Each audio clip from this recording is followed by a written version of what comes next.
Banjarmasin merupakan salah satu kota yang kerap mengikuti budaya populer. Sangat banyak budaya populer yang hadir di antara kehidupan masyarakat, terutama di kalangan anak muda. Salah satu budaya populer yang sedang naik daun belakangan ini adalah budaya thrift shopping.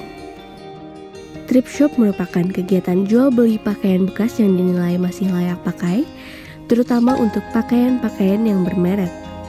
Sejarah budaya thrift ini muncul sejak abad ke-18 dan mencapai puncak kejayaan pada tahun 1990-an. Kemudian budaya thrift sempat redup dan bangkit kembali pada beberapa tahun terakhir. Suka dukanya, kalau suka dulu ya, itu kita bisa jadi mandiri untuk cari modal buat kita ya kan. Sebagai penjual juga kayak dapat pengalaman gitu, biar kita entah, aku kan maunya juga punya bisnis gitu sendiri, jadi ada pengalaman, jadi itu sih sukanya. Kalau dukanya itu banyak sih, ada dari pertama itu apabila kita beli barang, entah kita hunting di pasar-pasar gitu, itu biasanya barang itu ada defect nggak banyak gitu. Kalau kita nggak teliti atau kita beli di mall juga tuh banyak juga barang-barang yang nggak bisa dibilang itu nggak layak gitu.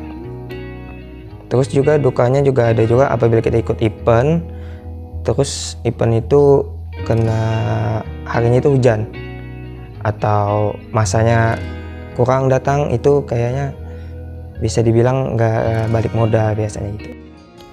Hal positif yang dimiliki dari barang thrift yakni harga yang ditawarkan relatif murah, mudah untuk dijumpai dan ditentukan, serta bervariasi. Sedangkan sisi negatif yang dimiliki thrifting adalah kebersihan yang tidak terjamin, tidak adanya standar kualitas, industri baju lokal dapat kalah bersaing, serta resiko penularan penyakit.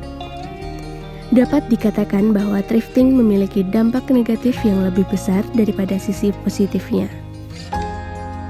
Pemerintah Indonesia juga bahkan melarang masuknya barang bekas impor dari luar negeri.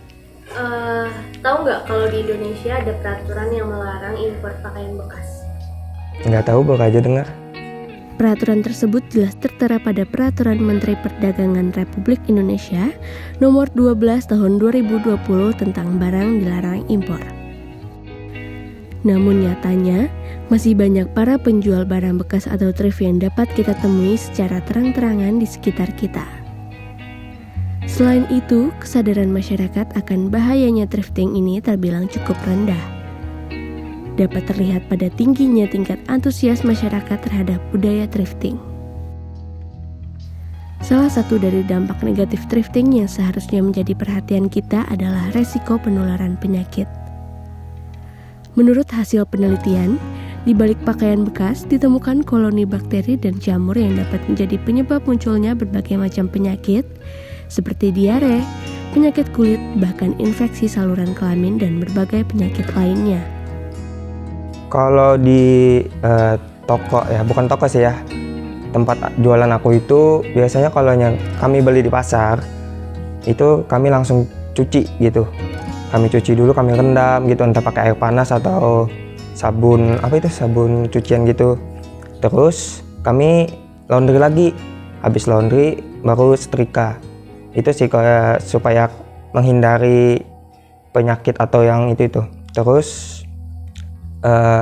kalau dapat beli di orang kayak entah ada toko lain gitu, lab gitu, kami biasanya mereka itu udah dicuci juga, ada setrika juga, jadi aman gitu. Kemudian juga budaya thrift ini dapat menenggelamkan penjualan produk-produk dalam negeri karena mengambil alih peluang masyarakat Indonesia yang seharusnya dapat terjun dan ikut bersaing di mancanegara dalam penjualan produk asli Indonesia. Solusinya cuma ya untuk para penjual juga kan, kayak kami thrifting, kalau bisa langsung kayak yang aku katakan tadi, langsung dicuci aja gitu, biar orang-orang itu nggak menganggap thrifting ini barang-barangnya bekas, nggak bagus gitu, nggak baik dipakai gitu. Jadi kita sebagai penjual itu harus siap tanggap gitu untuk cucinya, menyetrikanya atau melaundry gitu. Semoga kedepannya masyarakat dapat lebih bijaksana dalam mengambil keputusan untuk turut membantu pemerintah dalam memberhentikan adanya penyeludupan barang ilegal serta berusaha lebih mengedepankan produk-produk dalam negeri.